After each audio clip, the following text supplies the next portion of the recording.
All right, so I'm here with John Seidel and Miller Farewell, and now this bike, 2010 VFR1200F,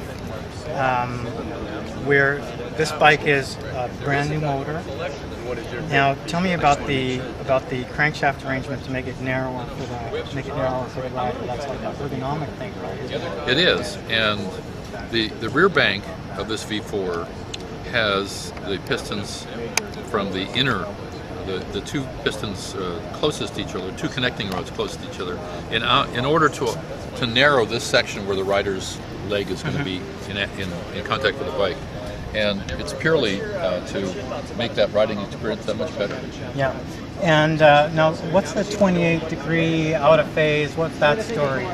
If you could imagine looking at the crankshaft from the left end, and I believe we have the animation on your jump drive, you'll see that when they forged the crankshaft, it has a fairly large chunk of metal there for the crank pin, and the two crank throws for the inner and outer rods are simply spaced a little bit apart, namely the 28 degrees apart. It changes the firing order, and it's one of the features that allowed them, along with the V-angle, included angle, to build a bike without any kind of counterbalancer, but still with very close to perfect primary balance. All right, so there's no counterbalancers in this. That's correct. And what's the V-angle on this? It's 76 degrees. It's a 76-degree V-angle, and so now will I feel that the crank phase, the 28-degree crank phasing, will I feel that or hear it on the bike in terms of will it have a distinctive?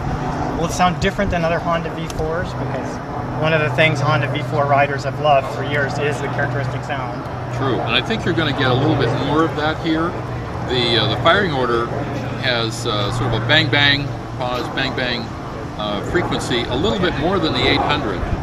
And to be honest, neither of us have ridden it yet, or we've heard it start up for a few seconds, but that's about all. So we're real anxious to know the answer to that question too, and unfortunately, we don't know yet. Inquiring minds want to know. Now it's got this bike. So the bike we're looking at is the normal transmission. Right, manual transmission. Manual transmission. Correct. And it's outfitted with combined ABS. Correct. Is this the ABS we're familiar with now from the CBR bikes? Similar? No, this is not electronically controlled. This is mechanical, but it is our new generation mechanical combined brake system, which means that it is only linked rear to front.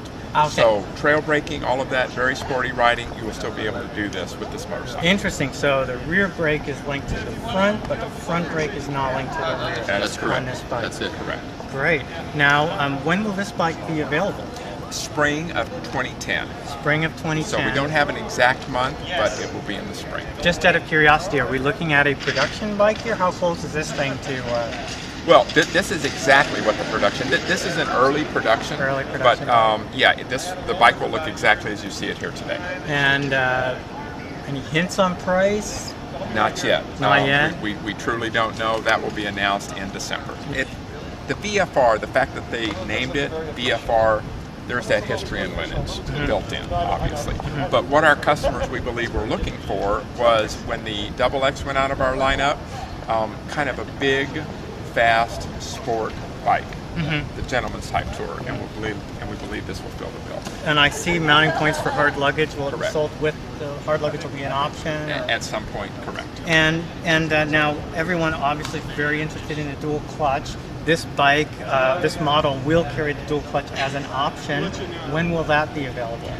We don't know. It'll be in 2010. We don't know exactly when, whether it will be just very late spring or prior to summer, but it will be in 2010.